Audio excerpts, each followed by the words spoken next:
உங்க வீட்டுல ஏதாவது பிரச்சனை ஃபங்க்ஷன் அது மாதிரி வந்தா மட்டும் நான் மூத்த மாப்பிள்ளை. மற்றபடி சொத்து பிரிக்கிறதுக்கு இதை தின்றதுக்கு ஆடை வெட்டுறதுக்கு கோழி வெட்டுறதுக்குலாம் வந்து நான் ஒரு விளங்காத மாப்பிள்ளை இல்ல. இப்ப என்ன என்ன என்ன இப்ப முன்ன நின்னு பண்ணுவியா பண்ண மாட்டியா நீ? முன்ன நின்று நான் என்னடி பண்ண போறேன்?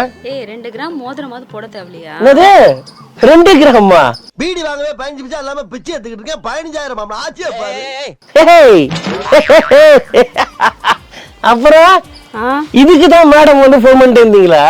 அப்ப நம்ம மரியாதை என்ன? ஊருக்கே வரல, ஃபங்க்ஷனுக்கே வரல. நீ வராம எப்படா? இந்த பவுன் கொடுக்கணும், உங்க தங்கச்சிக்கு கவுன் வாங்கி தரணும்ன்ற பேச்சுக்கே நான் வரல. சரியா? வாங்கி நான் சொல்றேன். நல்லா நெக்லஸ் ஆரம் அந்த மாதிரி வாங்கி கொடு. ஆரமா? ஆமா, கவுன் யாருக்கு? அப்படி பொடி ஓரம் ஆரம் வேணுமா? ஆரம் வந்துட்டா கேட்டுக்கிட்டு இப்பெல்லாம் நல்லா ஓரம்லாம் போக முடியாது. கம்முனு பொடி வேற மூடிக்கிட்டு கை ₹1 கிடையாது காசு. ஏற்கனவே ஸ்கூலுக்கு கடனை என்னால அடைக்க முடியல. இன்னும் காரி துப்பிட்டு இருக்காங்க. உன்னை யாரு பெருமையா சொல்ல சொல்றது? எருமை மூத்த பொண்ணு, மூத்த பொண்ணு.